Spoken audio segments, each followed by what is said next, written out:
warahmatullahi wabarakatuh. Yang terhormat para guru serta teman-teman dan saudara-saudaraku yang saya banggakan. Bayangkan sebuah kisah tentang Andi dan Budi. Mereka adalah partner dalam sebuah proyek kampus yang sangat penting. Suatu malam, sehari sebelum presentasi, Budi menemukan kesalahan data kritis dalam analisis mereka. Memperbaikinya berarti harus bekerja semalaman. Andi berkata, "Sudahlah, tidak ada yang akan tahu. Anggap saja ini margin error yang wajar." Namun Budi menjawab, "Bukan tentang orang lain tahu ataukah tidak. Ini tentang diri kita sendiri. Kalau kita bisa membohongi orang lain dengan data ini, berarti kita sudah membohongi diri sendiri lebih dulu." Lalu Budi pun memutuskan untuk bekerja sendirian hingga subuh untuk memperbaiki kesalahan tersebut. Dari cerita sederhana tersebut, kita bisa mengamati satu hal mendasar, yaitu integritas. Integritas itu seperti pondasi rumah yang tidak terlihat. Saat cuaca cerah, semua rumah terlihat sama. Namun ketika badai datang, dalam pergaulan badai itu bisa berupa godaan untuk menyontek, tekanan untuk ikut bergosip, atau ajakan untuk melakukan hal-hal yang tidak benar.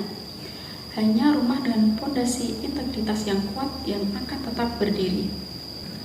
Di dunia yang penuh dengan pencitraan di media sosial, di mana penampilan seringkali lebih dihargai daripada isi, integritas justru menjadi penanda sejati siapa kita sebenarnya.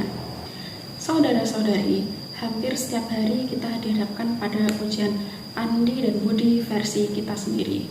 Mungkin itu saat kita melihat uang terjatuh sementara tidak ada seorang pun di sekitar kita, atau saat kita dihadapkan pada pilihan menyontek untuk mendapatkan nilai bagus atau jujur meski hasilnya biasa saja. Dalam pergaulan, reputasi kita dibangun pada pilihan-pilihan kecil seperti ini. Orang akan perlahan-lahan melihat apakah kita Budi yang bisa dipercaya atau Andi yang cenderung mencari jalan pintas. Saya berargumen bahwa integritas adalah modal pergaulan yang paling berharga, jauh melebihi popularitas, penampilan, atau kecerdasan. Mengapa? Yang pertama, karena integritas membangun kepercayaan atau trust.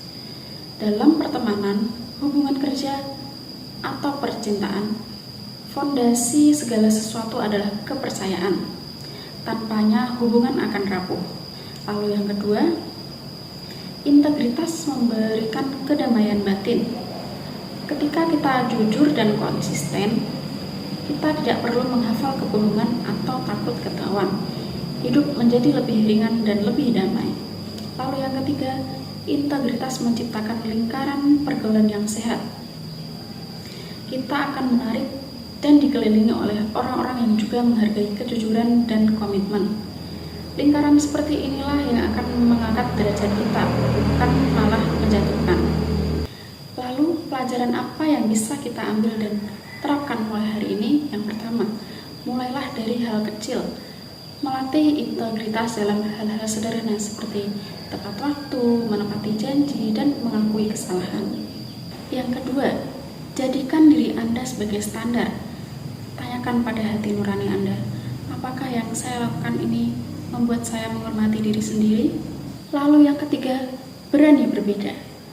Dalam pergaulan, memiliki prinsip berarti terkadang harus berani mengatakan tidak untuk hal-hal yang melanggar nilai kita. Justru inilah yang akan membuat kita dihargai. Saudara-saudaraku, pada akhirnya reputasi adalah apa yang orang lain pikirkan tentang kita. Tetapi integritas adalah apa yang kita ketahui tentang diri kita sendiri.